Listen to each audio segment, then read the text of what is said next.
All right, welcome everybody to another episode of the Blind Side Blitz. I am Jim McPhee, and alongside me is Mr. Joe DeCapita. What's going on, Blitz Nation?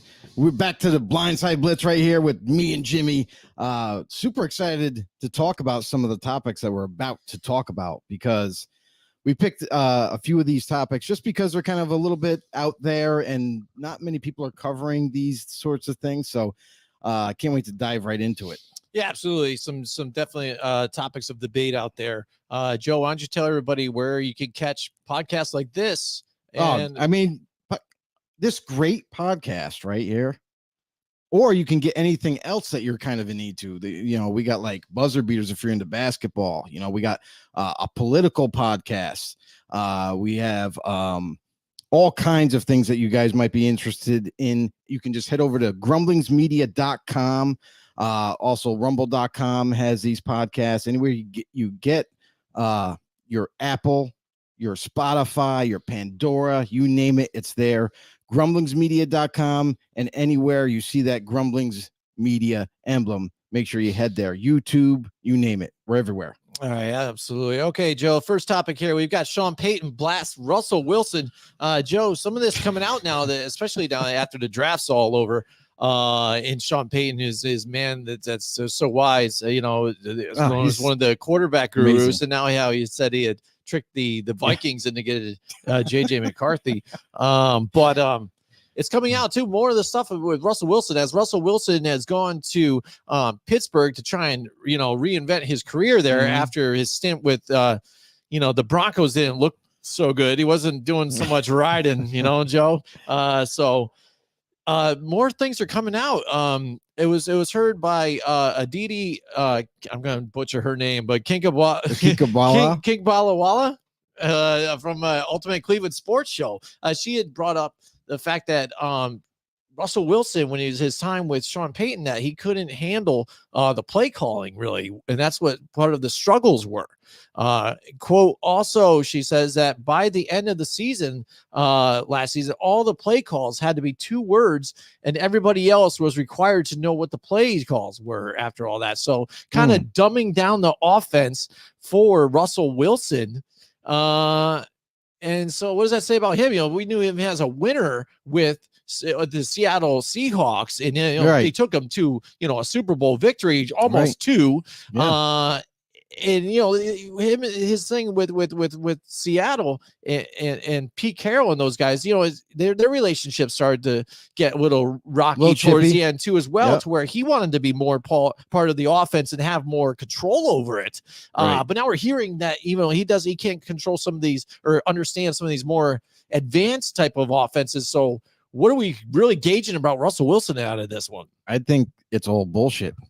Honestly, like Russell Wilson didn't get to where he was with Seattle by being like a dumb quarterback in, sort of sense. So I think those reports are lame. I think they're just kind of being left little tidbits of that being left out there just so Russell Wilson can get some criticism for it. And Sean Payton just looks better in the light of the Denver Broncos fans. So like, a little bit of a spin on it to where Sean Payton he's still a really good coach, guys. It's Russell Wilson's fault. We're going to point the blame at him.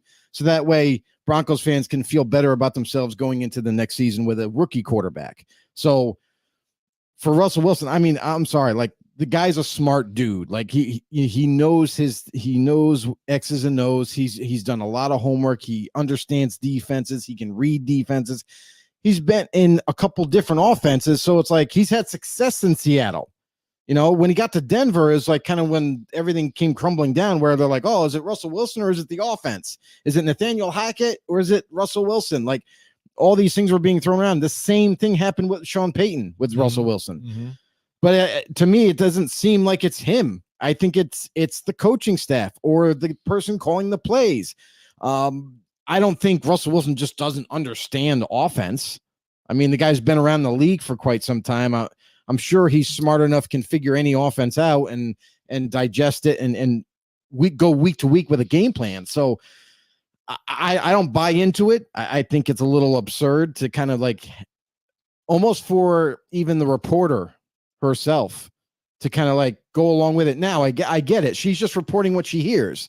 So whatever Sean Payton or maybe a staff member of the Broncos kind of leaked that information and she took it and ran with it because, hey, it's clickbait, right? Like you're gonna respond to it, especially if you're a Bronco fan. Like, oh yeah, see, we were right. Russell Wilson's fault all the whole time because of this article. No, I just don't buy it. I think the NFL players that make it to where they're at, like a Russell Wilson, who's won a championship before, who's had plenty of success in this league. It's kind of hard to say, oh no, he's always been, not a very good X's and O's guy all of a sudden, and that's the reason why.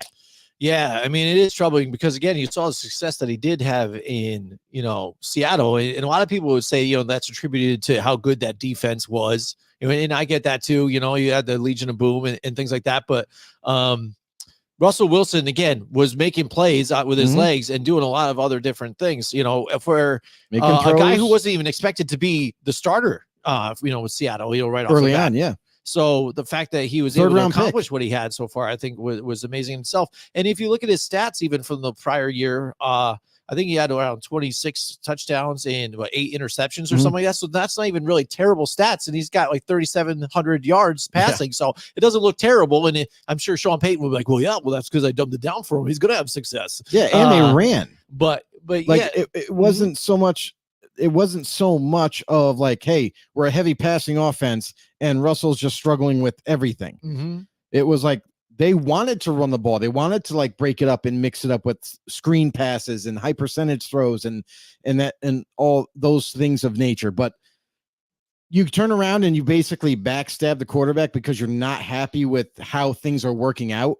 Like, to me, that's what it seems like. It seems like his MO a little bit. The way Sean Payton is as a person, he's very confrontational. He's aggressive. One big pile of shit. He's kind of like he's like a guy that doesn't take no for an answer. So when it comes to certain quarterbacks, like you can look back at with the New Orleans Saints, that's where he had all his fame, right? Yeah. Drew Brees. Before Drew Brees got there, Sean Payton wasn't looking too hot, was on the hot seat, almost lost his job. And then Drew Brees came back from a major injury. They took a chance on him and it paid off.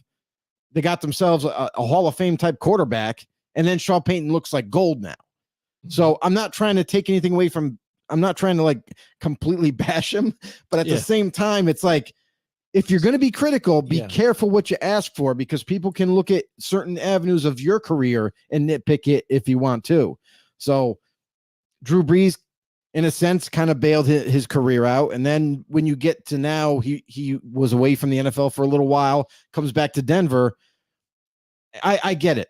The star power that Sean Payton has as a coach is there. Like he definitely knows his shit with offenses. He's very creative that way. Well, the thing too is what people want to say, they give credit to Sean Payton again, that he helped bring Drew Brees to what he was, because even Drew Brees wasn't as good when he was with the Chargers. And if you see and look at the careers of Teddy Bridgewater and Jameis Winston as a Saint, actually better than kind of what they were before in their previous. But they were also later in their career.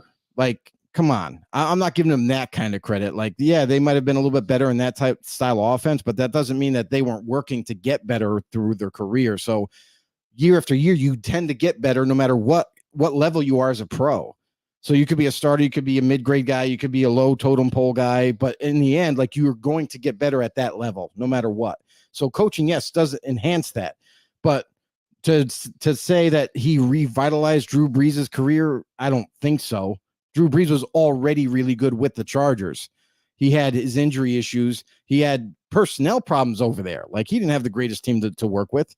But when he gets to New Orleans, look at the team that he was coming into. They had weapons. They had a running game. They had an offensive line. They needed a quarterback. That's the one thing they were missing. So for Drew Brees to get there, much like maybe even this year, Kirk Cousins going to Atlanta, they needed a quarterback. Now they got a quarterback. Let's see what they can do.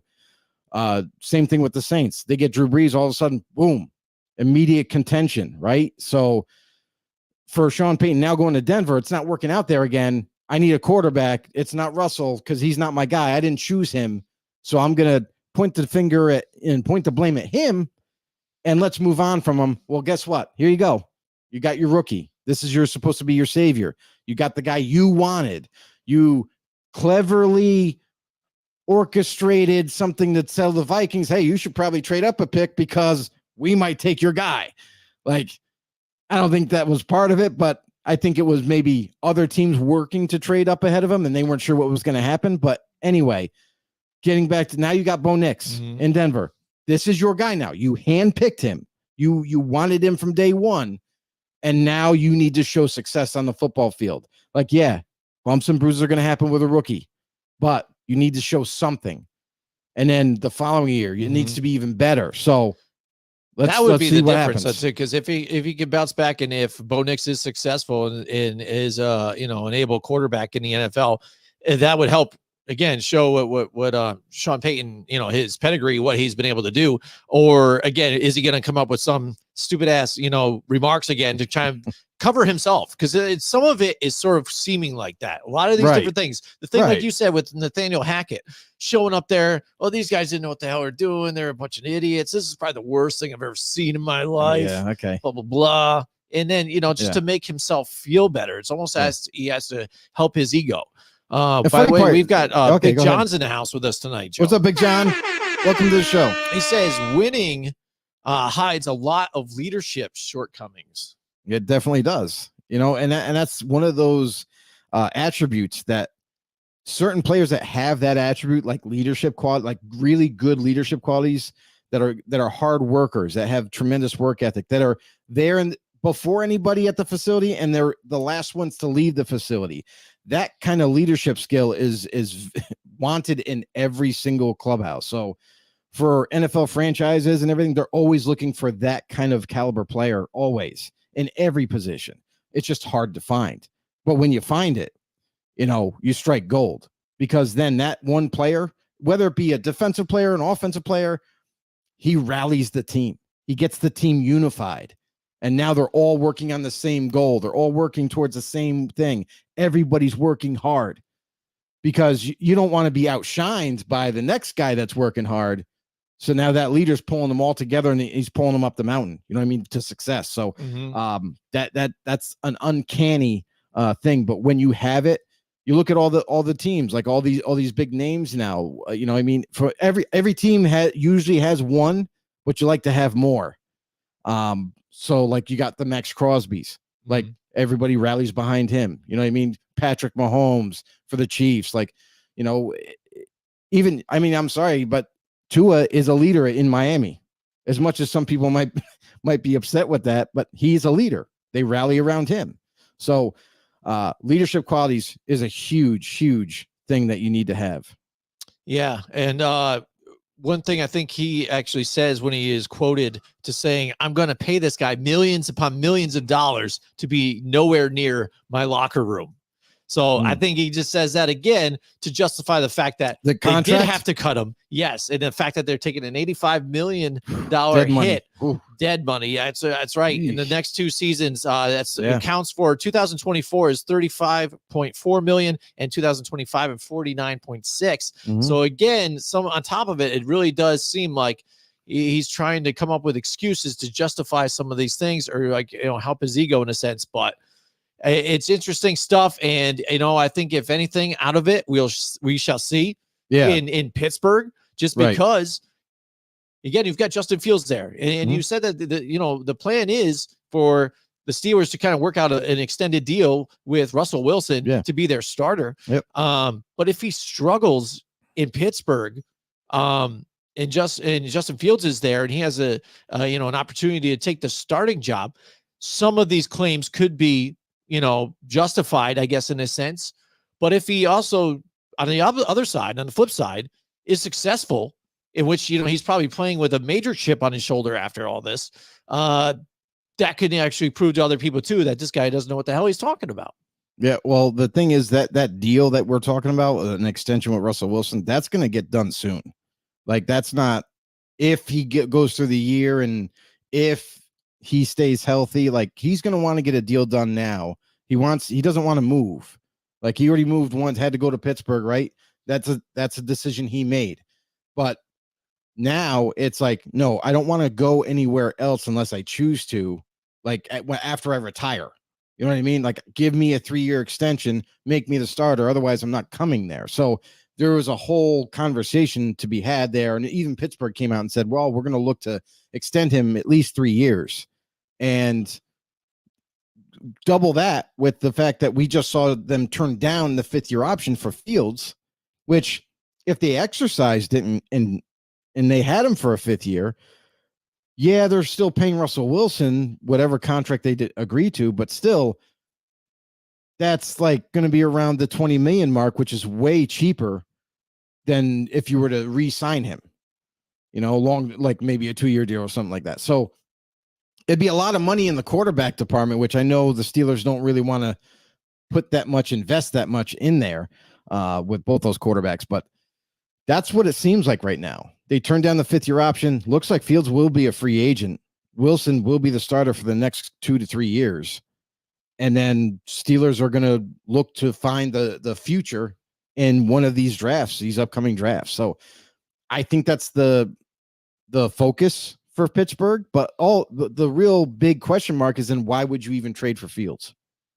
If the whole time you were thinking like, all right, well, we're going to not exercise that 5th-year option. We're not going to try to re-sign him.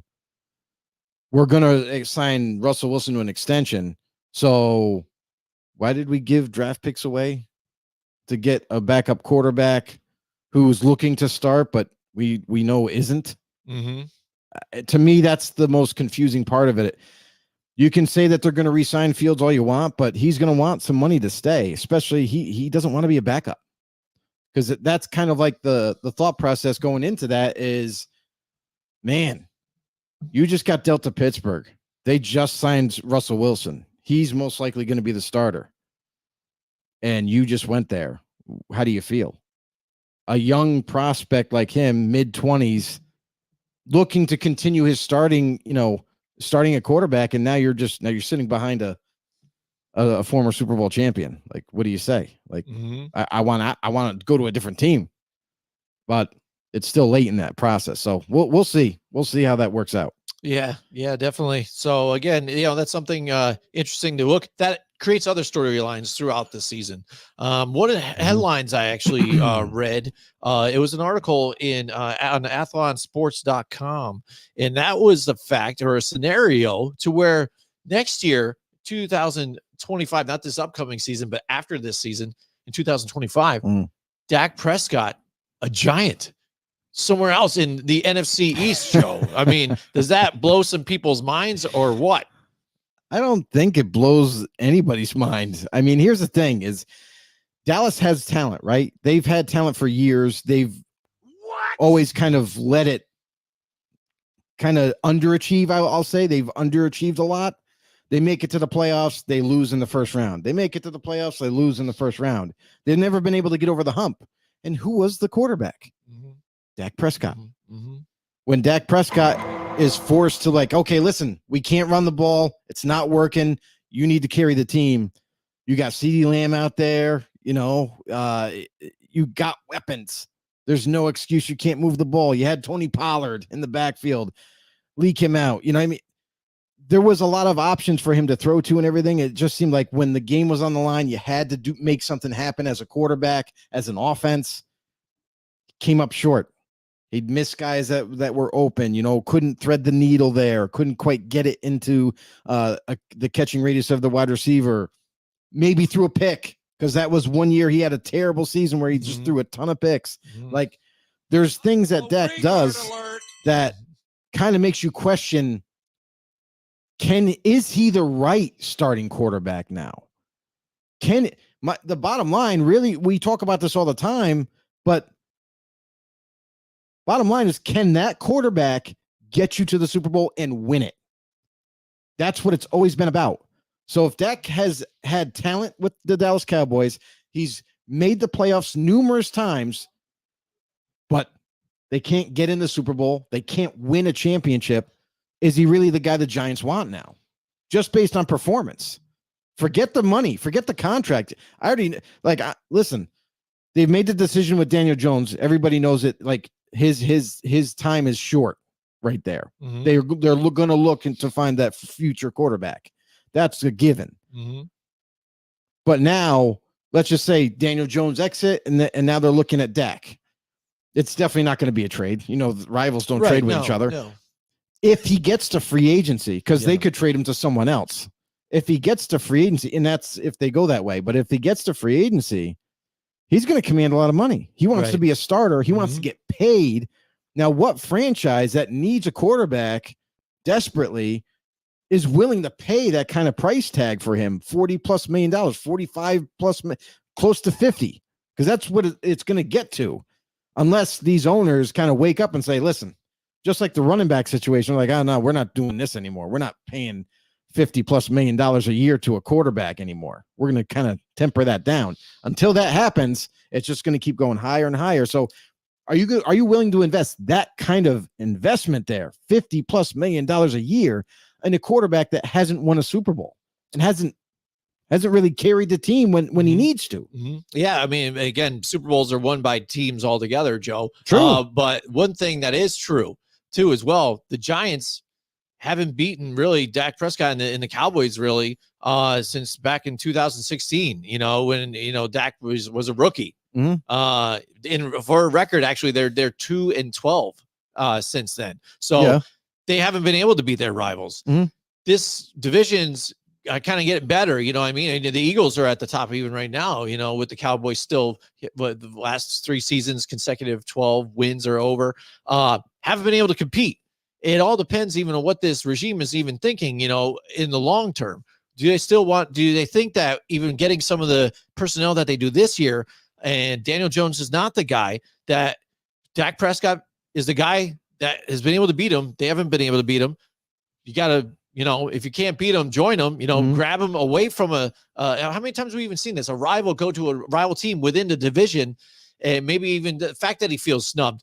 We've seen Jerry Jones and Stephen Jones now too say, hey, we're looking to get a deal plan or, worked out, or it's, a complicated thing. We expected this. And then the guy walks or whatever. Yeah. Zeke Elliott, we like him a lot, but hey, Tony Pollard looks really good. Look at him. And they've been actually vocal in saying this out loud multiple times.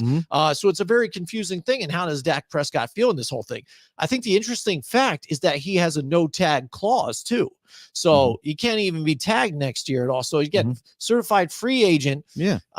If he makes it there. If he makes it. But I mean, that would be an interesting step if the Giants feel that, whatever, we will go and pay him that money if he thinks that we're going to get multiple years in the playoffs, and we have the personnel to actually get over the hump, and we can beat the Cowboys then. We can compete with the Eagles even by then. I've seen it happen before. Just the fact that, sometimes it doesn't make sense. A lot of these things don't make sense. When it comes to free agency, you see that happen a lot where one player will leave a rival team and go to another rival team to kind of prove to the team that released him or let him go that, hey, I still have some fuel in the tank. I still can make plays. I still can make it happen. And that's all well and good. But when you're talking about quarterback, it's not just any position, it's quarterback. If this guy can't win you a Super Bowl, if you're a Giants fan sitting at home and you're listening to us right now, please comment down below what you guys think. What if you have the GM hat on and money is no object and you're like, we're going all in, he's a free agent, are you going after Dak Prescott or are you going in a different direction? So with that in mind, what's Dak Prescott done? He's had success in the league. He's had last season, had a tremendous season last year. Killed it. Damn near should have been one of the nominees. Yeah. It was one of the nominees. And so wasn't Brock Purdy. My mouth when I almost said that. Yes. The two of them were right there. It should have been between them, not Lamar Jackson. Sorry, Baltimore fans, but that's the truth. Brock Purdy and Dak Prescott were the two guys that deserved the MVP, but didn't get it. So when you talk about Dak in that light, you're like, wait a second. Did he really? Go look at the stats. Compare it to everybody else last year. You're going to see his name in the top a lot, and probably top 2. So great stats, great season, great. Has he won a Super Bowl? No. Has he come close? No. He's been with a talented team already. Even with a talented team together, hasn't been able to make it happen. So if you're a Giants fan, are you welcoming that big contract? You get Dak Prescott. Okay, yeah, he's proven. That's a given. But if he's not going to get you a Super Bowl and all he's going to do is beat the Cowboys, is that a successful acquisition?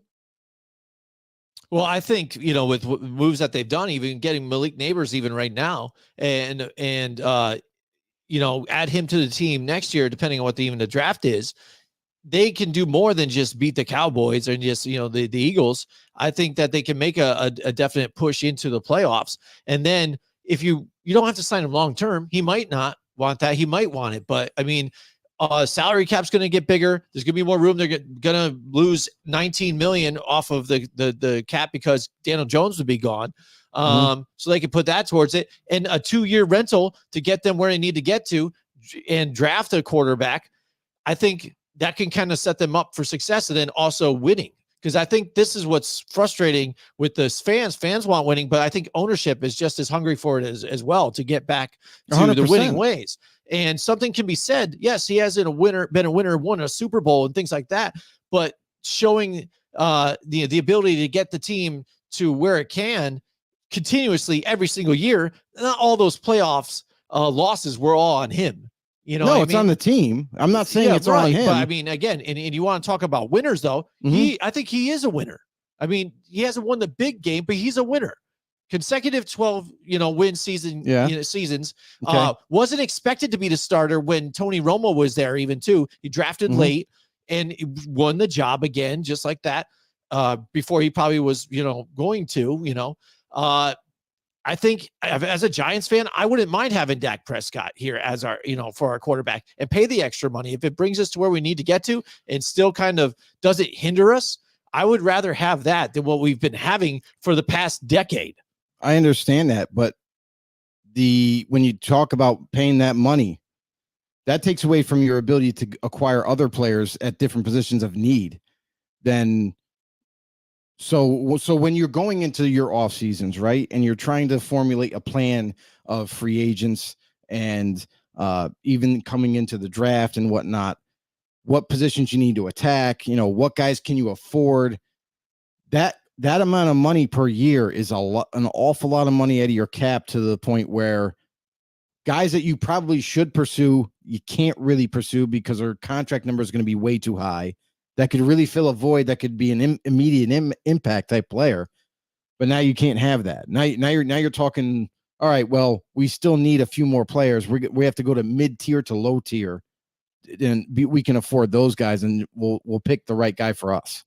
So your ability to create a new roster or improve the roster to a point where you're a winner as a team is dramatically lower. You don't have because you're spending that kind of money for quarterback who isn't seen as elite, isn't seen as a guy that can literally you ask him to throw the ball every down. He's going to make things happen. We've seen it happen before with some of the greats, Tom Brady, when all the pressure was on the New England Patriots, he had game-winning drives where it was a throw every single down, and he was hitting his mark. He was getting the ball to the receiver and letting him work. We've seen it just even as early as with Patrick Mahomes.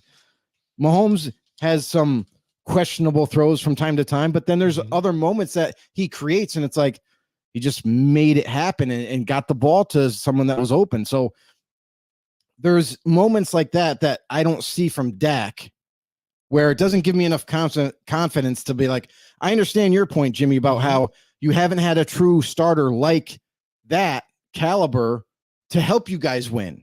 But also you don't have a team right now that could, you can compete against the Eagles. You could compete against the Cowboys, even if you had Dak, but I don't think it'll be enough to get over that hump to even contest for the division right now, as your current roster looks right now.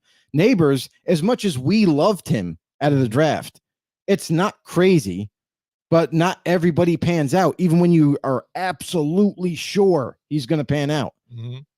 We've seen the 2021 draft when we reviewed it and how many misses there were all in the first round. We didn't go any farther than the first round because swinging and the misses galore. I think there was 12 players out of the first round in 2021 that were successful picks. Everybody else. And that comes from teams that were absolutely convinced that that player was not only going to be a starter for them, but also a difference maker for 10 years later. Some of those guys aren't even in the NFL after 2 years. So be careful. Like that's the thing with the draft.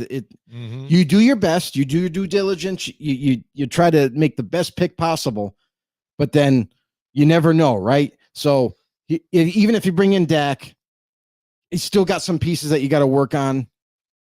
Is it better than what you have now? Sure. But I think it's just kind of too much to ask financially to bring this guy in to just be like, all right, he's a stable quarterback. We got a stable quarterback, but we paid an awful lot of money to him. Now, guess what? Next year we got so-and-so. Next year we got so-and-so that we got to try to deal with. Can we even afford them? Because we just paid Dak Prescott a ton of money. So it's kind of like a trade and balance. It's one of these risk reward type of an acquisition. And I guess what I would say for the Giants is don't try to rush success, because a lot of organizations do that. And that's why they're always picking high end in the draft every single year. You can say Chicago. Chicago's been one of the worst picking franchises in a long, long time. Last 20 years. They've always been picking up high. You know what I mean? They haven't been super, competitive. Mm-hmm. And you see those same teams kind of always up there, always up there. Arizona is another one. They had some small success, but then they're back up there again. So it's like, be careful. Yeah. You want to build your team. The best way to do it through the draft. That's the best way. I understand you got to hit, but that's absolutely the best way. That's what you have to be, because again, a lot of those contracts do come off in 2025. Not a lot of major ones, I guess, but again, they still got Brian Burns fairly cheap even right now. And again, Waller and all those, Wan'Dale Robinson, all those guys gone. Noches, Roches, a lot of guys getting dropped off in that, which again, I'm ready to, they're not re-signing these guys. I mean, I don't see, none of these guys have really shown that they can do anything for us right now. So clean the house, set it up, and then set them around with success, hopefully. But that's the problem. We'll see. Again, if you're hold on, this is all just still a miracle thing, though, because again, we talked about it a bunch of different times. He's disgruntled. We'll get the deal done. I'm not sure, and then something eventually ends up. But in a pipe dream, and if you ask me if I wanted Dak Prescott as a New York Giant, if he ends up being a free agent, I would not mind that, and I would even pay him the money. Again, I don't expect that a lot of people are even going to throw a lot of money at him. So even if New York ends up being the biggest amount, how much will it be? I don't know if it's going to be a stupendous amount. It'll be more than what Daniel Jones is making. Who else would even be in the running? Oh yeah, absolutely. Who else? But that is even justified. Yeah, but that's the thing too. Is like you're going to have other people. There's no shortage of teams that need quarterback every single year because it didn't work out last year for them, or they're looking to upgrade. There's a lot of variables, but just like the names you mentioned, no teams are going to sign those guys to big contracts anyway. So that just goes to show you the level of personnel that you guys have now. You guys need to get much better.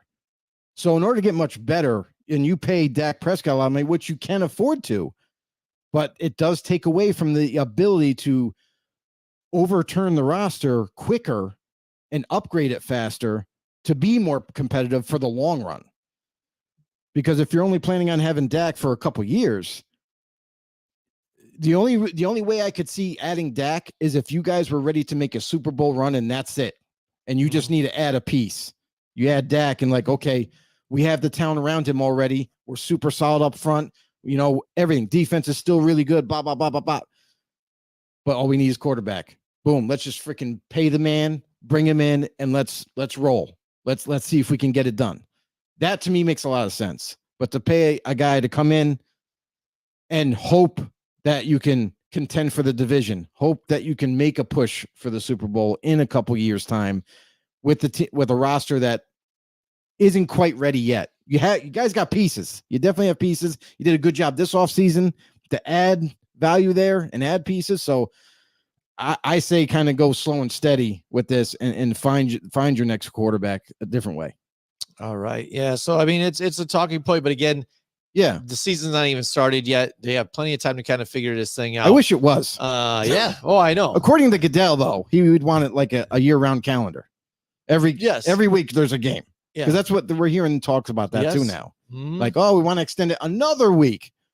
What? Are you kidding me? They're going to add it to like every holiday, every major holiday. They're going to have it's the special 4th of July game, and this or whatever. Just so they can try and capture every single day that you can. News break. Roger Goodell has just approved there will be no playoffs or Super Bowl. It's just going to be year-round games. Year-round games. Nonstop. For nonstop action. Yeah. So, so I mean, a lot of different changes happening, Joe. And we talk about the different teams that longing for quarterbacks. A lot of franchises that are known to be terrible.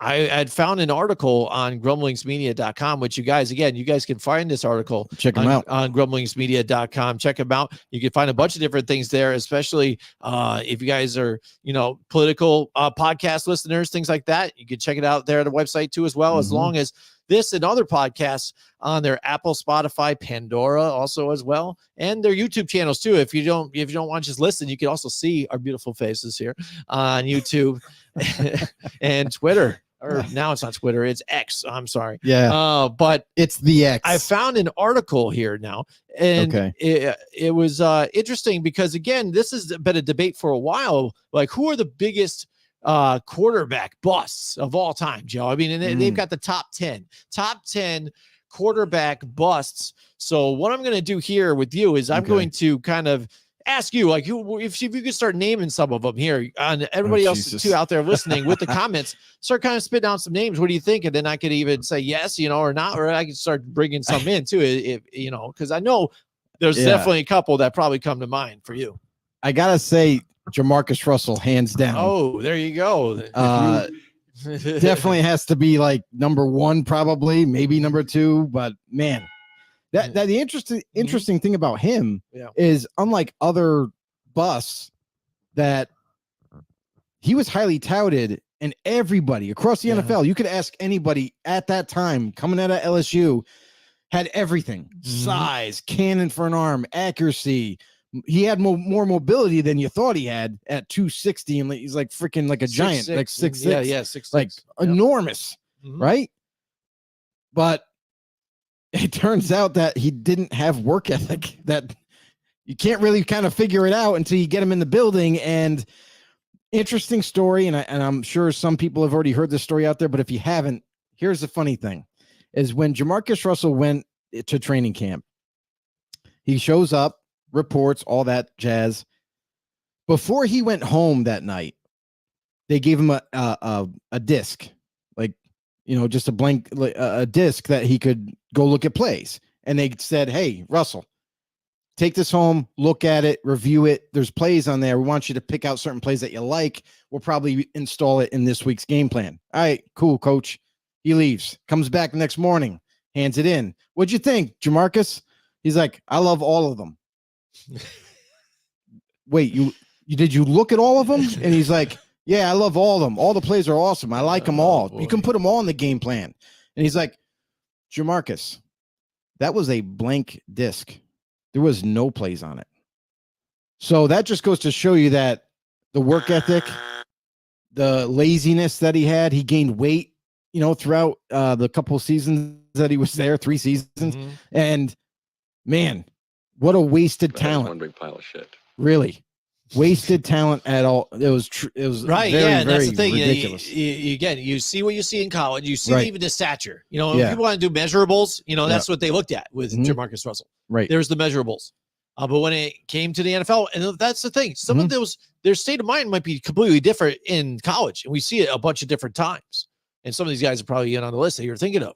But when they get it to the NFL, they think, oh, now I've got money. Here you go. I made it. I'm here now. Well, that's every athlete, though. There's some athletes that look at Trent Brown. He's the same way. There you go.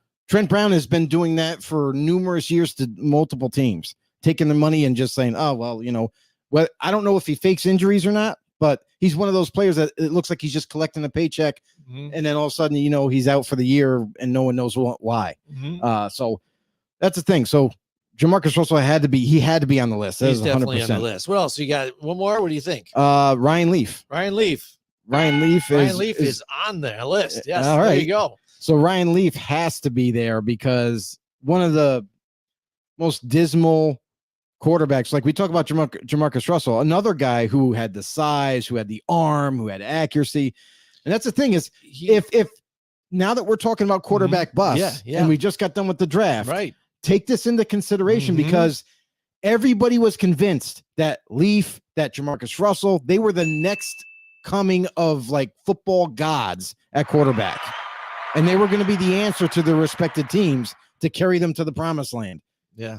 Didn't even come close. Well, that's the thing, though, too. When you talked Heisman, it was between even Leaf, and Peyton Manning again, and who was going to be the number one drafted overall pick. Right. A lot of people, again, Peyton Manning, Ryan Leaf. And then, again, there it is. The Chargers choose Ryan Leaf over Peyton Manning. And now when you know what had all played out, how bad that pick ends up being, because now you just messed up. You miss a major miss. Peyton Manning is who he is. Yeah. And now you've got Ryan Leaf. And again, when you talk about these guys and the fact that they're in busts here, I didn't say it for Jamarcus Russell, but again, first overall in the 2007 draft. And this guy, Ryan Leaf, again, he was the second overall pick in 1998 for the Chargers. So again, he went there as the second pick.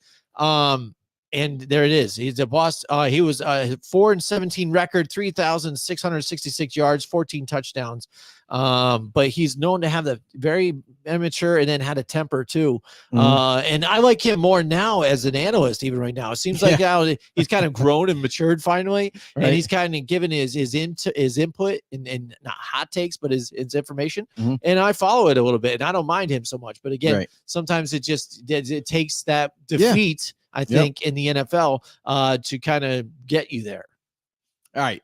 Next guest. What next you got? guest. Yeah, next guest. You're on a roll. You got two so far. Okay. David Carr. David Carr is not on there. List. No, I don't want to see him be even a bust, because was he even expected to be like a major player? I guess. Yes. But he was on a terrible team. He had no time to throw. But most of these quarterbacks were on terrible teams. Yeah. I mean, that's true too. I wonder if we should. I'm going to look that up. I'm going to see what his stats overall were. That's the thing, though. Is like a lot of these quarterbacks, just like even in the drafts recently, you can look at them like there's not a lot of times when a top end quarterback gets selected and he's going to a very good situation. And that was a brand new franchise. It just doesn't happen like that. So like, the luxury this year is Caleb Williams going to Chicago. That's the best situation I think any quarterback's ever kind of inserted himself into.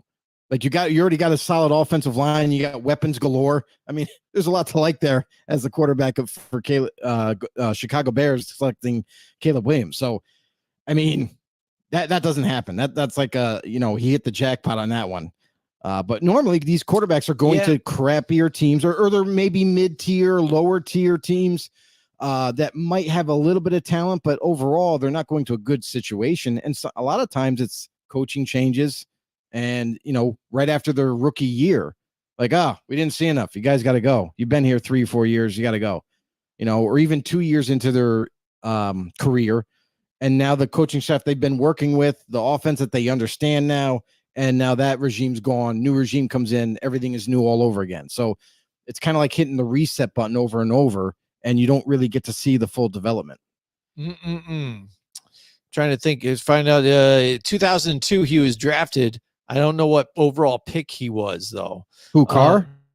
David Carr. Yeah.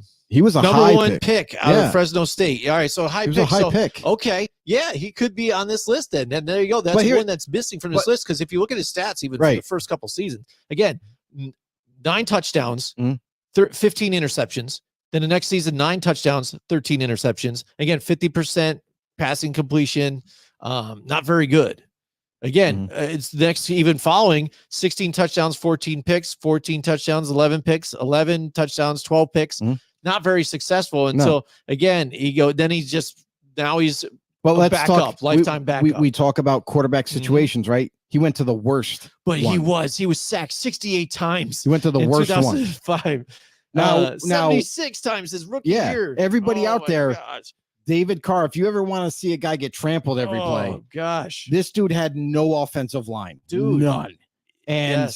he was literally, he just took a punishment and tried to do whatever he could, but it wasn't enough. Like he needed way more help, and they just didn't give it to him. So it's crazy. Like that's the thing, is when you get to that bad of a situation, he could have been a superstar. He could have.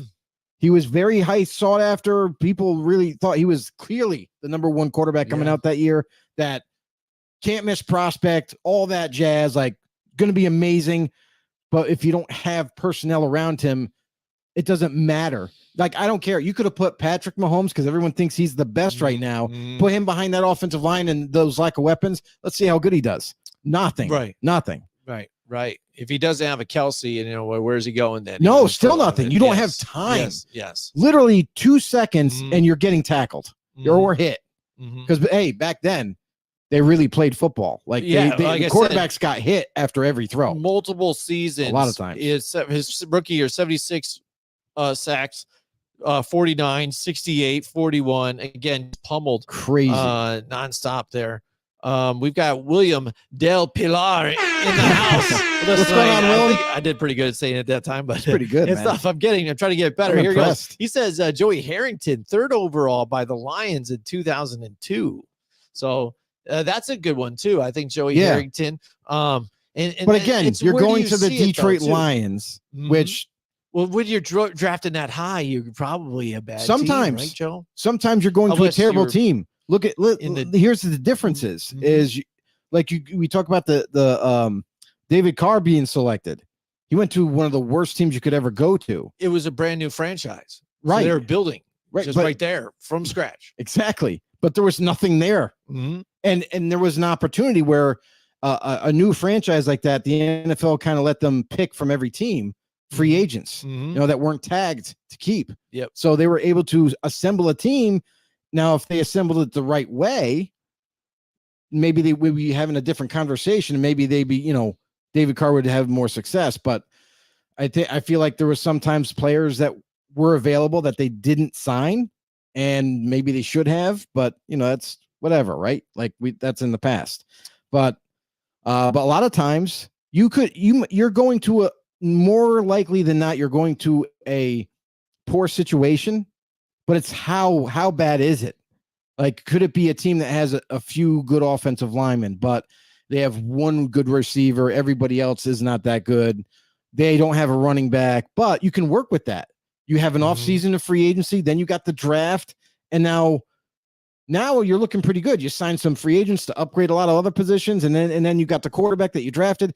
You have a better chance of being competitive, at least the first year. So there is that argument, but then there's also like teams that are just like so disoriented that you get selected high and you're expected to make something happen. And I don't know, what do you want me to do with all this? There's nothing here. So I think that's something that people got to take in consideration too. William also says Vince Young, 3rd overall by the Titans. Vince Young, I think for me though, is kind of like he showed flashes like he could be, some and success. then when he ended up getting that, that deal in Philly where they were kind of the super team and everything, and then it laid down on their, flat on their face with everybody. Right. They grabbed Nnamdi Asomugha and everything. They went crazy. And that's when it kind of was the nail in the coffin for Vince Young and his career, to where now he's looked on as probably a bust, Right. And that's the funny thing is like some of these guys, when do you define them as a bust? Because some of them, even in this list, had a career, an extended career in the NFL. Some are currently playing, but again, depending on where they are drafted in, the first round, obviously, and even upper picks of the first round, where they are in their career right now. If they're just a backup right now and just barely hanging on by a thread in the NFL, then you are still considered a bust. But some of them, again, Joey Harrington, moved around a little bit, was still kind of that go-to guy here and there to try and fill a spot as a decent backup. But I mean, was he really touted as a major guy? Maybe he was back then, because even some of these teams and some of these guys, when you look at this list too, some of them I was a bit younger too. I was still following the NFL, but I'm kind of like, I remember him. Right. So it's trying to your vision of this guy, or what you remember about them going forward. And that's the tough part, because like the next guy I'm gonna mention was when I was young, but like a lot of people. Then as I grew up and I was like, as I was paying attention to football, like you heard his name, like, this guy was terrible, blah blah. Yeah, Tim Couch. Tim Couch. He is not on the list, but It's another I mean, one. that's just got to be part of its own list, like Cleveland's, list of just swings and misses, right? Yeah. I mean, how bad is as Cleveland drafted? Right. We go through many quarterbacks. Yeah. I think I even in our other show, the Football on the Nose show, I had come up with this segment that we were going to do, and actually going through the Cleveland quarterbacks and seeing how they were more successful outside of their career than their NFL career. So where are they now kind of turning back the clocks that they had more success outside of the NFL? It's pretty interesting stuff. But William, he also has another comment here. And he says, future bust, Kyler Murray, first overall, Cardinals 2019. And that's kind of tough again, because for me, again, I understand it because first overall, you always got to bring that up. But he was supposed to be in the MLB. Cliff Kingsbury, those like, this is my guy. I'm going to do it after a year removed or so from drafting, Josh Rosen. Go get him. He has brought them to the playoffs. They have been there. They did not win, but yeah. I mean, he's played good at times, and it's just a lot the team is on his shoulders. It's one of those things where like, he was picked number 1 overall. I'm like, okay, but there's some Hall of Famers that got picked in the 4th round, 5th round. So I don't look at too much like, he was picked really high, so he's definitely a bust. No, it's just bottom line. Are you a good player? You're not. Are you successful? You're not. Are you a playmaker or not? Playmaker, you're like, we hit it. No matter what the pick is, you could be picked first overall. You look at Baker Mayfield. He was picked high. Yeah. Was he 1 or 2 or he was like 1 overall, right? Like Baker Mayfield, a lot of people consider him a bust. Yeah. Even though he had recent success with Tampa, they consider him a bust because, he was picked number 1 overall. I'm like, okay.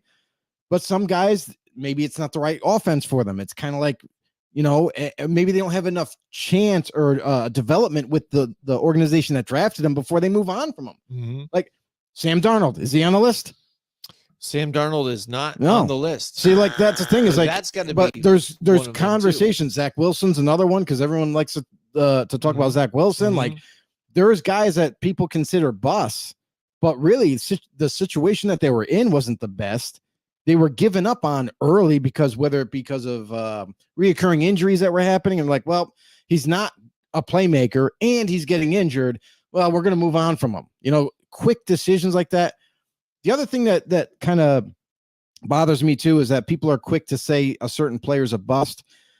But if the player's gone through 2 coaching staffs in 4 years and how you're supposed to develop because you're trying to learn a new scheme every 2 years or whatever, and then you're still trying to develop at the same time, but you're never going to be comfortable with the play calls or the offense or the defense or whatever. So and that's the kind of funny thing though, if you want to go at Daniel Jones with that whole situation. But you can also look at the fact that I think where a lot of people bash Derek Carr, and he's kind of been, again, he bashed not for not being a very good quarterback, but I think he is, and with the fact that going through a bunch of different coaching regimes, learning the playbooks as fast, and being that leader still throughout a lot of the turmoil, Ruggs, like all the different headlines that came in and out of there with the Raiders and the different offenses and things like that, and still just putting it on his shoulders, being the general, and still a decent quarterbback.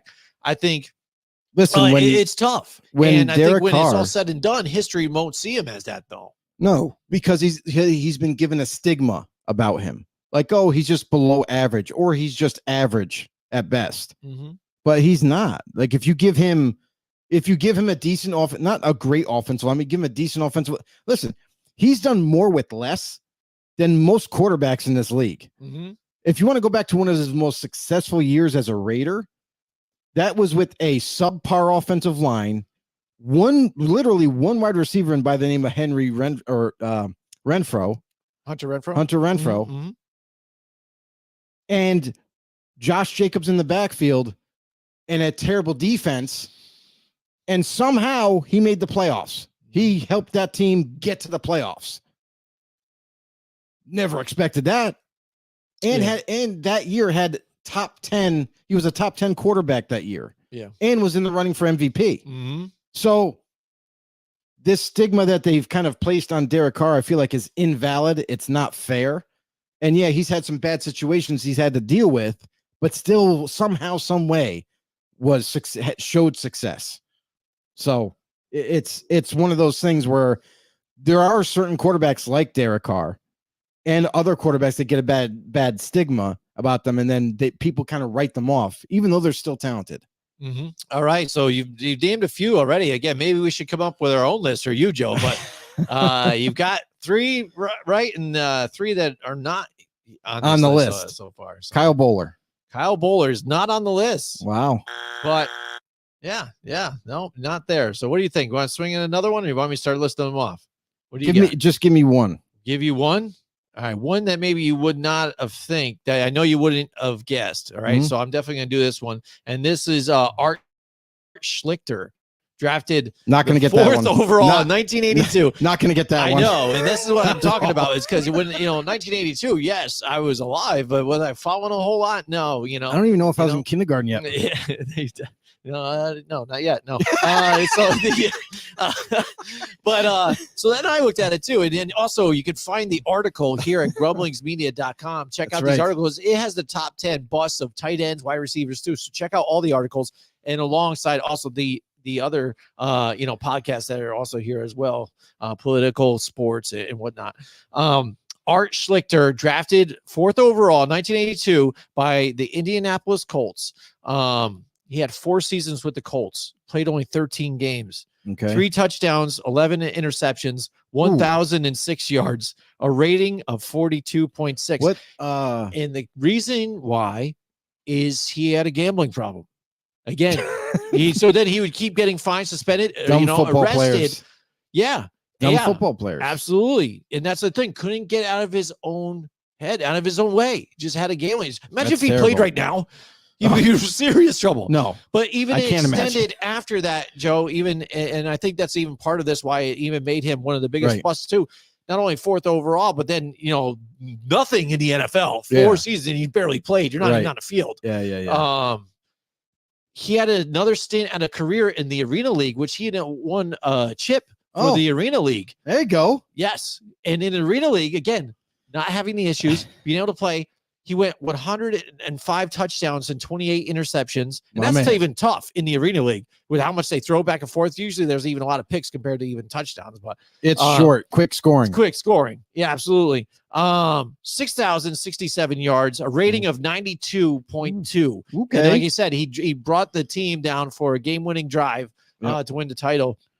But again, that was a little later in his year, but even as a player for the AFL, gambling addiction, 2012, goes to prison for 10 years. Oh man. There he goes. 2011, goes to jail for 10 years, gets out in 2021. So now he's an older man. Yeah. Still had the gambling issues. Oh, terrible. So there you go. Okay. I mean, I got one for you. What do you got? Brady Quinn. No, come on. You keep going for these Cleveland guys, but I mean, that's a good one place to start, right? It's a good one. Not on the list. Kerry Collins. Kerry Collins is not on the list, but Joe, he had another issue. We could even do another episode with quarterbacks with issues getting in the way. Kerry Collins, alcoholic, major alcoholic, a lot of different problems there. I did not want him as a Giant after his stint with the Carolina Panthers. And when they did go to the Super Bowl and got demolished by the Baltimore Ravens, I did not expect him to win at all. I didn't even want him to be there. Like, that's what kind of fan I was. I'm a realistic Giants fan, to where they made it and they edged out and won the NFC Championship game. And I'm like, no, because I knew we had no shot, especially with Ray Lewis and those guys young in their prime. That defense was ridiculous. Brian Billick as their coach and Rex Ryan as their defensive coordinator. Kerry Collins was not the guy. He was not the guy. And the fact that they made it, I was like, oh, that was cool, but not going to do it. But I get it. Get where you're going. Not there. All right. Think a little more recent. Like I said, there's somebody even that's playing that I might have even brought up already. What do you think? Anybody? Mm, I wish I had the Jeopardy song recent? for this one. Recent. What do you got? I don't have recent. I got Recent? 2000 What do you back think? with the Jets. Jets? What do Chad you got? Pennington. Chad Pennington. No, Joe. Chad Pennington, especially with Jets fans, is known as their last great quarterback, Joe. He's not great. But that's what they're looking. This is how pathetic it is to be a Jets fan. They look at say, hey, we haven't had a good quarterback since Chad Pennington. Yeah. And the time before that was Joe Namath. So this is how bad it's been for them. So I mean, the William Del Pilars says Daniel Jones. Daniel Jones again was a shot in the dark, and that was more like a dare of the Giants. So like, do they pick him at number 6 overall? Are they going to do it? I'm hearing maybe, and then they do, and just you Joe, you were Daniel Burns, and the place erupted in laughter. Well, Daniel Jones, they traded up for. They were hoping that they were worried actually about another team taking him. Right. When in that draft, if they stayed, they could have took like Lamar Jackson. Somebody, that was that draft where I wanted the Giants to pick Lamar Jackson and Nick Chubb if they could possibly get them both in the same. Can't get both around there, but it was tight because Lamar Jackson didn't go until last pick of the first round, and Nick Chubb was like second in the second round. He was right there, so they could have maybe finagled something. But nope, Joe, none of those. Man, think of your team again for one. Meanwhile, I'm going to give you another one. And Achilles Smith. What do you think about Achilles Smith is on my team, this list? Yes. And that's not I'm saying that Achilles Smith is your team. I'm just saying think of one. No. Think of one from my team. Yes, Achilles Smith. There's more than one. Ohio State, and again, Ohio State quarterbacks, Joe. This is that stigma that we've talked about too. Yeah. Where it's kind of a thing. You don't really see a lot of big quarterbacks, having success coming out of Ohio State a lot of times. And for some reason, we don't know what it is. It doesn't transfer to the NFL, or just we just don't know. But Achilles Smith, he was. I hated him too because that was kind of the beginning of where Ohio State started winning against Michigan again. You know what I mean? Because Michigan was pretty much, it go back and forth, but they were starting to handle them in the 90s. When we had Tyrone Wheatley and everybody too. Right. Achilles Smith and those guys, that's when they kind of turned the tides. He was drafted 3rd overall in the 1999 by the Bengals. He played in 22 games, 2,200 yards, and 13 picks, 3-14 as a starter. Again, his career was just quick. Yeah. You know what I mean? Yeah. Not much of anything. Well, that's kind of like he was touted as one of those even kind of mobile type of quarterbacks. He was a mobile quarterback. And then this is why you kind of get those stigmas of where really he's like a running back trying to throw the ball. Really is that's right there is almost how a Denarius Robinson was, Robinson, and then how they changed him to a that's running how back. Ohio State was able to win games. And listen, we've kind of been over this over and over and over, but like college, that's all they care about. The coaches at the college level, they're not developing them to make it to the NFL and be successful at the NFL level. They're developing them to just win right now. So they do whatever it takes to beat the rival, whatever it takes to get to the championship game and win it, because they're more worried about securing their jobs for the long haul. So that's kind of where like Achilles Smith, a guy like him, where they just needed a different type of quarterback, a different weapon. And that's kind of what catapulted them for Ohio State. All right. Now, if you had some time to think, can you think of anybody? There's 2 Raider quarterbacks, because you mentioned my team that I know of. Todd Maranovich is one. There it is. And is there another one? There is not another one. Okay, then I don't need to say his name. But I'm not going to do that to you. Marcus Russell is probably your most well-known biggest, but I would say Todd Maranovich. Yeah, surfer guy. It's got to be definitely 1-2. Because again, just because there was so much hype behind him, and I don't know if you guys have seen the documentary about him. Was it a 30 for 30? I think it was. I think so. 30, yeah, right? There is. You got to check it out. The Marinovich Project. Oh my gosh, dude! His dad was a former player, but then he had got injured in his career a lot. So then he was trying to formulate different ways to stay healthy and helping players stay healthy and perform. So he was studying the data everywhere. And when his son, was born, he got him involved in this and kind of was his test subject. You know what I mean? It was terrible because the kid never even really had a childhood. It's like what you see with Michael Jackson with having the talent already. And they just like, boom, boom, boom. You got to make it big. You got to put you in the studio. Bang, bang, bang. Don't go out and play. Go do this. And this is what his father kind of did to him. And he was known as a test tube quarterback and many other names here. he was only the 24th overall pick by the Raiders, in the first round in 1991. But again, that's what I mean. In his college career too, he was like a robot. He was automatic. And the thing is, though, he had drug issues. Again, you talk about surfer dude. He ended up starting to surf later on in his career too. But just couldn't get into substance abuse. It was terrible, and it was winners don't use drugs. Him. And that's the thing. He could not get off it. So he was playing messed up and everything else. Couldn't even be in a game without being, under the influence. So it just destroyed everything. Did not play well. Was a bust. Did not handle the stress very much. I don't think, even want all that attention. You know what I mean? And I think all the pressure for trying to please your father, I think what he always had to do kind of throughout his career, through his youth, just got to him. I remember the thing in that show, his father made this one thing comment. And it's like, dude, you were nothing until you beat the Giants or something like that. And one of the wins, the few wins that he had, was beating the Giants. And he thought it was the greatest thing ever, to his dad. And then that was it. I've done that. And then after that, messed up again. But Tom Marinovich, he's got to be up there too for me. Absolutely top 10. We've got Ty in the house with us tonight. Ty, so what does he say here, Joe? He says something. That's it. He goes, Ryan Leaf and Josh Rosen. We said Ryan Leaf, and Josh Rosen is on the list, Joe. Okay. That's what they have on the list, and that is one of the current players I was thinking about that's even still out there somehow, but not for long. He doesn't have a job. No, he doesn't. No. So we didn't know the story here. 10th overall in 2018 by the Cardinals. I did not want to. A lot of people were saying him to the Giants, and I was gonna die. I was like, please no. Here's an interesting thing about Josh Rosen is Josh Rosen had talent. He had high-end talent, actually. But the criticism that he faced was he didn't get along with teammates. He didn't listen to coaching. He was very confrontational, like very aggressive. Like it was almost like he had just a super ego about him that turned everybody off, and nobody wanted to talk to him. No one wanted to be around him.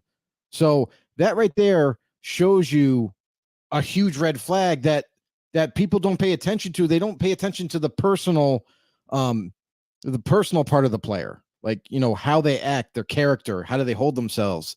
You know what I mean? Are they hard workers? All that kind of jazz, right? When we evaluate talent, we don't have, like us, we're outsiders, right? So we try to do our best to evaluate talent using tape, but we have no clue how these guys interact with each other. You know what I mean? Their character, like, are they good dudes? Are they bad dudes? You know what I mean? Do they have a different thought process? Like, do they listen to coaching? Not. So all these little things, they go into that whole thing with NFL teams where they have lists separated. So when they create their draft board, they're like, this guy's undraftable. He's got issues. You know what I mean? Like, they word it differently, but obviously, like, I'm just paraphrasing here. This group has issues. We don't want to draft them, or this list that we have, they're all medical problems. We don't want them on our board. So they're the medical guys. You know what I mean? So when you go to the draft board, they're like, all right, well, these are the guys that we lined up. These are guys that we like. So with Josh Rosen, he probably was on several teams, more, maybe even half the league had them as not draftable because of his emotions, because of his ego. So Cardinals end up rolling the dice on him, and it didn't pan out at all. Like, it was horrendous because same thing happened that did in college. He was hard to coach. You couldn't tell him anything that he already knew. You know what I mean? He was terrible. He was a terrible leader.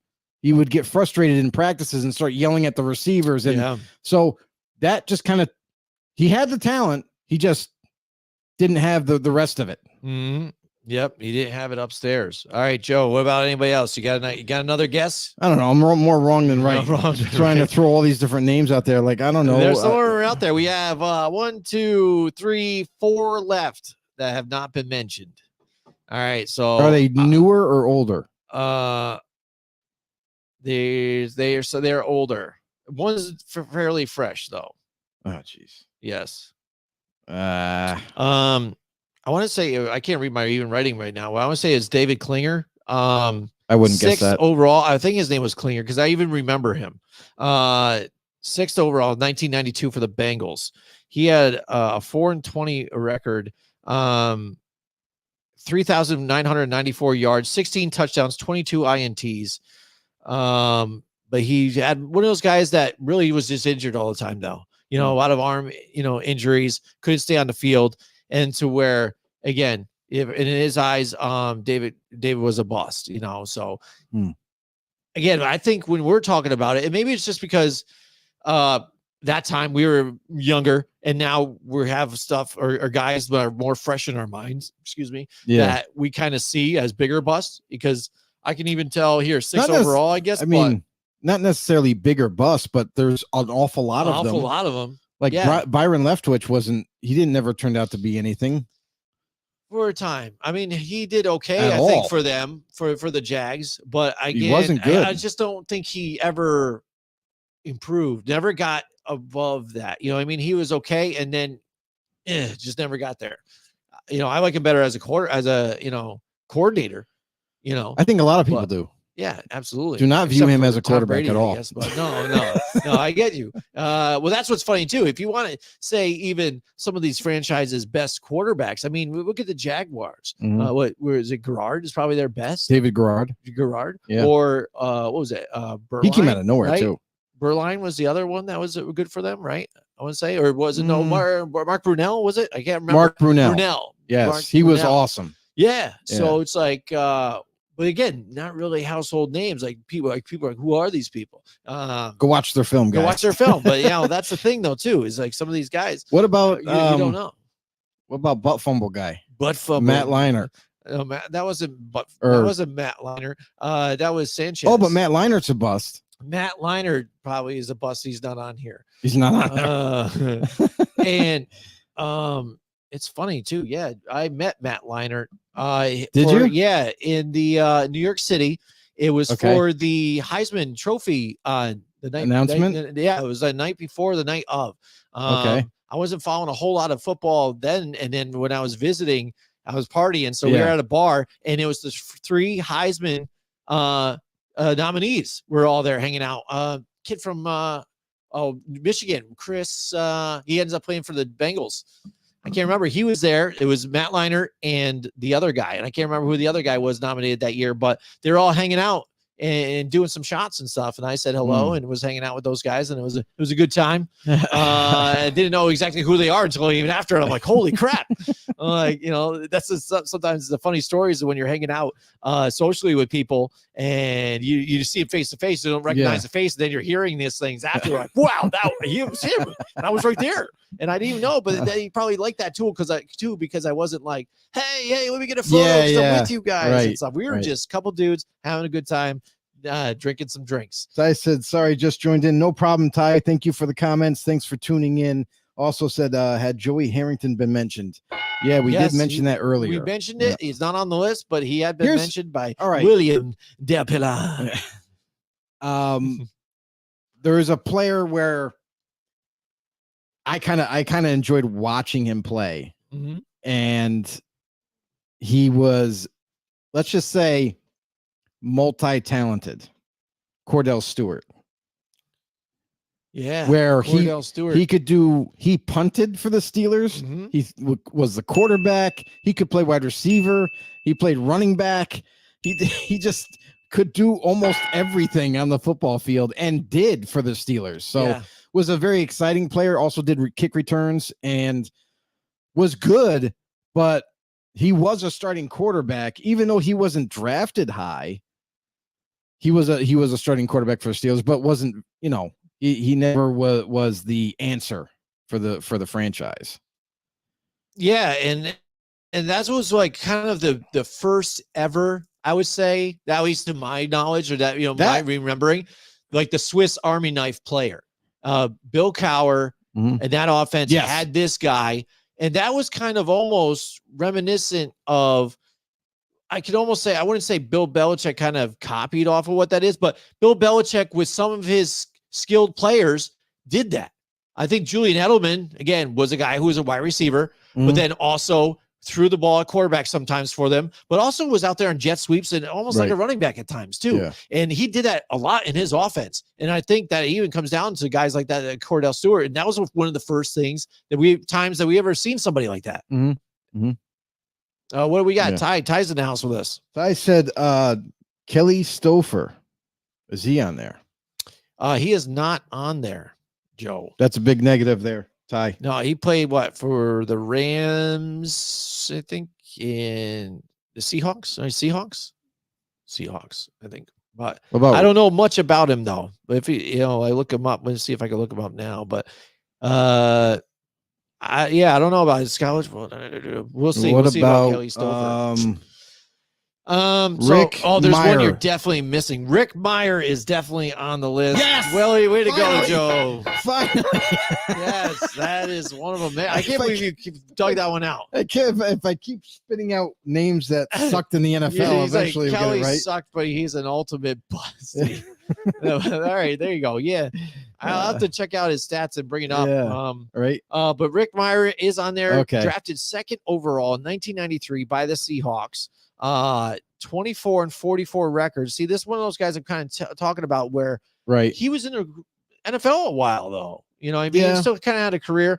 11,969 yards, 50 touchdowns, 76 INTs though. And see, that's one of the things is you're on the bad half of having INTs more than touchdowns. But Rick Meyer, I didn't realize he was drafted, second overall. I remember him as a player again. I thought.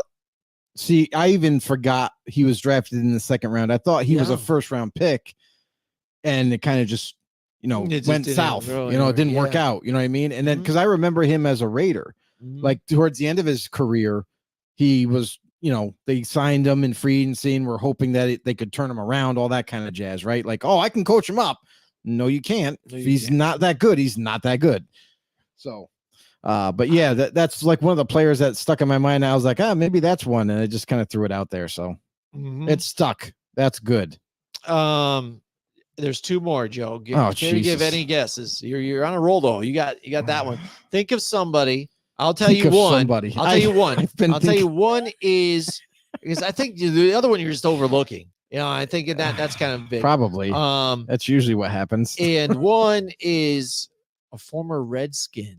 When they were called Redskins. Jason Campbell? No, but I like that one though too, because that's another former, he played for your Raiders too as well. I guess when they moved to multiple teams, I guess that could be that's an indicator. Indicator former Redskin, you said? Yes.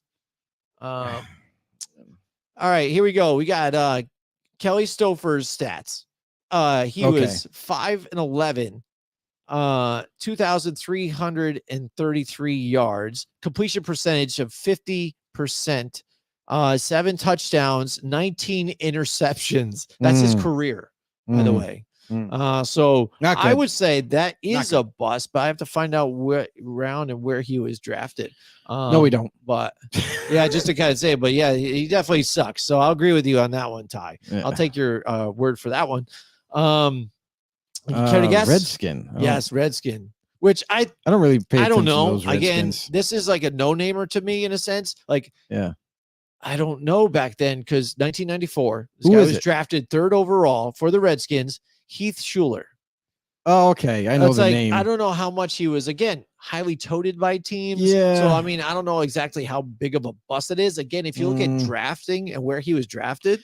But that doesn't matter. That doesn't mean everything. No. We've seen guys say Andrew Thomas, when the Giants drafted him, he was drafted early. He was kind of a decent player, but then people had thought that also he just needed a little work. So that high was kind of a little off. So if he needed work and still didn't work out, I don't really consider that a bust. I see that as a whiff by the Giants, but not really a bust. You know what I mean?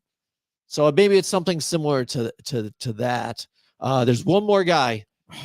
It's glaring, but what about kind of recent, right? Or no? But more on Heath Schuler. He had 15 touchdowns, 33 INTs, 3,691 yards, and apparently he is a better politician than he actually is a football player. He's doing better in politics right now. You initially chose the wrong path. He did. Like I said, that's another. We should do another one where they have failed in the NFL but excelled in life or somewhere else. All right, last one, Joe. What do you got? What about Trey Lance? Trey Lance is not on the list. How is he not on the list? He's got to be there. He's going to be. Like, Oh, my after God. everything that this has happened, You get with picked this, third overall, and you automatically pretty much become a backup quarterback the rest of your career. Like, I mean, how funny would it be? Like, when we were talking about the Dak Prescott thing, if Trey Lance does okay in the preseason, and they say, we got him, he's still fairly young or whatever, we got him on a dirt contract. Screw it, you know, Dak, whatever, you know, you're not sucking us for our money, because we learned with the Zeke, and Zeke just came crawling back for nothing. You know what I mean? What's to say that even they say, screw it, you know, because we've seen that with Jerry Jones being kind of like, well, this guy was good though too, and you know what I mean? So I mean, that would be interesting. I think it would be interesting, but roll the dice on it. You just can't have. If you're a Cowboys fan, you're like, please no. Oh yeah, no. But here's the thing: is like, he starts to come and then he pulls out. You have Dak Prescott, right, who's already been a proven, somewhat successful starting quarterback for you, and actually has had some really good seasons, but also has some terrible seasons. Yep, inconsistent. And then you have Trey, who's been waiting in the wings, has been practicing, and they've been kind of working on him, trying to develop him as a quarterback. If Dak does, in fact, move on, no matter how that is, and Trey Lance is like, okay, here's the keys to the car. Now go handle business. Now you're ready. Like, you know, we didn't rush you into the lineup, just like the Niners, they had to. Like, they needed a quarterback, they needed an answer, and it just never worked out. He hasn't been rushed now. He's been literally sitting behind Dak, learning the game and learning that offense, knows the offense by now to a T. You know, so what's to say that maybe that's not out of the realm of possibility, where that was the whole long-term plan all along. And now that we're at the crossroads, Dak, this is what we're willing to pay you if you want to stay. If not, bye-bye. We're good. We're just going to go with the young guy right here and see if we can make it work. So, I mean, it's a good idea. I'm not that confident that it'll work, but we've seen some crazier things. Look at crazy things. So everybody wrote off. I'm open for it. Everybody wrote off, Geno Smith. Yeah, when he was drafted by the Jets and it didn't work out, and they were like, we're done with him. Quick reaction, right? Yep. He ends up in Seattle behind Russell Wilson for, I don't know, 3-4 years. And then he finally gets his chance and lights it up. Yeah. Go figure. Yep. Just some people need a second chance. Different environment, different scheme. Who knows? All right. We've got William Del Pilar in the house with us tonight. I'm getting better, I think, as I go. I don't know. William can let me know. Ex-Congressman, the Honorable Heath Schuler, he says. So there you go. Ex-Congressman. Nice. I like it. All right, Joe, I think I've given you enough tries. I think I have to go for this one. The final guy on this list, he has Johnny Manziel, Johnny Football. Oh, that's a good one. Yeah, I was overlooking that one. Yeah, that was obvious. I was trying to dangle it out there. That was obvious. Without giving it away. It's obvious, right? Again, if you guys love the show here, which we definitely appreciate the love here too, but we also have another show, Football on the No Show. Right. Just a quick plug on that one. We did a segment to where when he was coming into the league and Baker Mayfield was there too, coming into the league around the same time. Similar players, troubled past here and there. We actually did a show where I quizzed Joe, and it was like Mayfield or Manziel, and he had to guess which one it was by a certain scenario that I gave him. And it's a lot of fun. It's a lot of fun. Funny. So check it out. It was hilarious. So I got a lot wrong. Yeah. Football on the No Show. Check it out on YouTube there. Look for that video. Manziel versus Mayfield. I think it was hilarious. And this is the problem. Good times. That's what I mean. Some of these guys getting hammered on a inflatable swan was Manziel is one of them. So drinking champagne on an inflatable swan. That's right. All right. Party guy. Is the issue. Yeah. Drafted. He slid in the draft. So, I mean, it wasn't a high draft. But again, a lot of people, right there. Great college career, drafted in the NFL, and nothing. He was all pizzazz. Oh, here's the money. We're going to wreck this league. I'm going to do this. I'm going to do that. And 2 years, 2-6 record, 1,675 yards, 7 touchdowns, 7 INTs, and just, gone, vanished. 2 years. Boom. See ya. Adios. Johnny Football. Yeah, Johnny Football, though, he had the talent. He had a tremendous pro day. He was killing it. Like he was accurate. He had the strong arm. Problem is his attitude Mm-hmm. and his work ethic, and the fact that what he couldn't help was his height.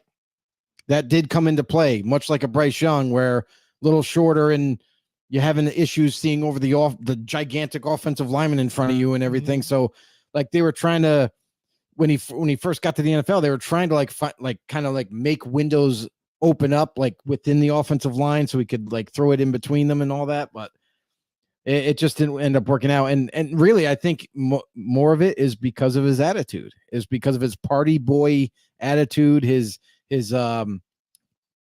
like kind of like almost like a nonchalant behavior at times, where like he was amped to play, but then it's like when something didn't go right, he's just sulking on the bench, and it's he was another guy you gotta be a leader. Again, he had a lot of potential, but he also he had a lot of other tangibles. Yes, he wasn't there with the height and stuff like that, but he made a lot of big plays with his ability. But when it came to studying the playbooks and stuff, he wasn't involved. He wasn't there. He was like, nah, I don't need to be doing any of that. You know what I mean? He just that goes into work ethic. Yeah, he just showed up. He got drafted in the NFL. Hey, I'm here. Now I'm here. Now I'm going to do my thing. Right. And it sounded like, what? I actually have to do a lot more work. And what the hell? Oh my gosh. Yeah, I didn't sign up for this. You know what I mean? I signed up for fame and glory and whatever it is. And this ain't me. I'm a winner. Yeah. I'm not in here studying. I was just in school. You know what I mean? And that's what it seemed like here with Johnny Manziel. And that's it. That's the list there. I can't believe I missed that. Yeah, I know. Wow. It was there. So but annoying.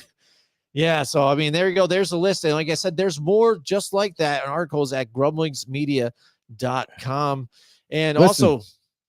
what I'm listening, Joe. We have a Blitz Nation member who's just chimed in. Ooh. Before we get to the advertising aspect of it, can a player who had a career-ending injury early on in his career be considered a bust? To me, a bust is someone who was always available and always sucked. I use Greg Oden of the NBA as a great example. His career was just plagued with injuries and never had a chance to blossom. I'd say he's not a bust, just unfortunate. And there are those situations, like even in the NFL. Like I think first off, West Virginia wide receiver Kevin White, who was drafted really high in the top 10. Everybody thought he was going to be the next high-end #1 wide receiver coming in, and done for the year before the season starts. And then he comes back. Oh, he's ready to come. He's in training camp. Done. Tears his ACL. Done for another year. Done for another year. Until 3 years in, they're like, well, we're not going to keep this guy. He goes into free agency. Another team gives him a chance, and then another one, and then another one. But he keeps getting injured. Mm-hmm. So we never got to see how good Kevin White could actually be in the NFL. And that's his whole career. His whole career was injured. Yeah. So had nice talent, but we're never going to know if he could ever hang in the NFL because he was always injured. So there are players like that get often injured, and we never really get to truly see how good they could be. Right. And that's just like you say, and then it's even cut career short. Okay, Andrew Luck. You know what I mean? Major thing. Again, Patrick a lot Willis. of hype behind him. Patrick Willis was a phenomenal linebacker. Like we already knew how good he was, but man, short career. Terrell Davis, running back for the Broncos. Amazing player, but really short career because of the migraines and the concussions and all that. Just like Mike says here, Percy Harvin. Migraines, same thing. Again, you say on the head issues, like phenomenal athlete, really tough to defend. But again, short career. So it's like you just wish when you see excellence happening in front of you, you wish those especially if they're on your team, obviously, you wish they could like kind of last 10 years or a long time, 7 years or whatever, to like kind of like, because to have a good career like that, it's unbelievable at the top of the level NFL. Yeah. So and that's why I think even when you go and look, like when we do our analysis of the drafts, the former drafts, we don't do busts and things like that. It is hit or miss. It's hit or miss like that, like, just because that's what the draft you is. You hit it or you didn't. You know what I mean? Maybe that's what we should call it. You hit it or you didn't. You know what I mean? But because you don't know sometimes, and a lot of times it's either some of these other outside influences, you know, people, drugs, cars. That's the other thing too, is like I know we keep kind of getting pulled back into the draft conversations, but it's interesting because we've looked at it. There was an article that we looked at, right? Yeah. And we were talking about it on the show. We weren't really sure how you guys would kind of react to it. Would you be interested? Would you not be? But it had to do with NFL teams already have the formula to have good drafts, but they're just not doing it. So really it's like you point to Howie Roseman, right? Like the guy knows how to draft. Everybody sees it. But the main idea behind the whole story was trade back, gain multiple picks, and that way you have more opportunities to draft talent across the board. Instead of having just 7, now you got 10 picks. Now you have 10 picks that you might be able to find a diamond in the rough, or you might have more opportunity to find better players to upgrade your roster quicker. So by doing that and not overthinking the pick, because we've seen the Raiders did it again in the 3rd round, and a lot of people kind of pointed it out and said they reached on this pick, and then you could point to another team like, man, that guy reached on that pick, and it's like, why are teams still reaching?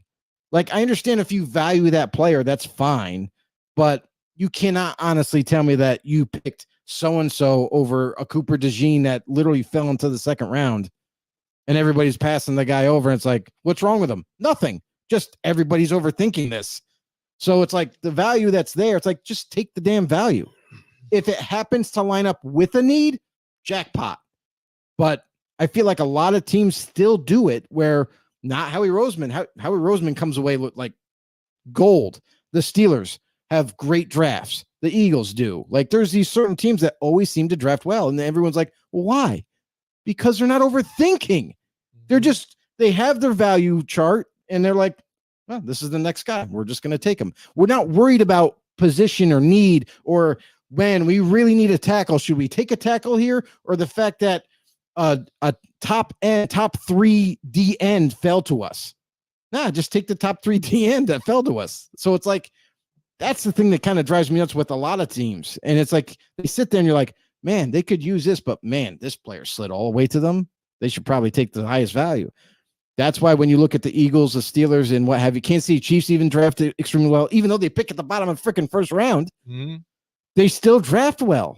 So anybody getting any of these tips, like pick best player available, no matter what, you're going to win more often than lose. You know, you have a better shot that way.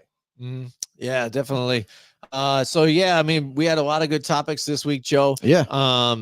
So we appreciate everybody joining us with us here tonight. All the comments, Mike Tackett out there, especially William Depilar out there. We appreciate you. If you guys like this show, definitely check more shows just like this between political, sports, entertainment, all at grumblingsmedia.com. You can also find them on YouTube, X, and Facebook. And also if you enjoy the audio programs too as well, we're available on Apple Podcasts, Google, Spotify, Pandora, you name it. It's all over there. If you guys want to see more videos like this too as well, don't forget just to click the links down the bottom there. There's going to be videos right here for you guys. So continue watching. We will see you guys next time.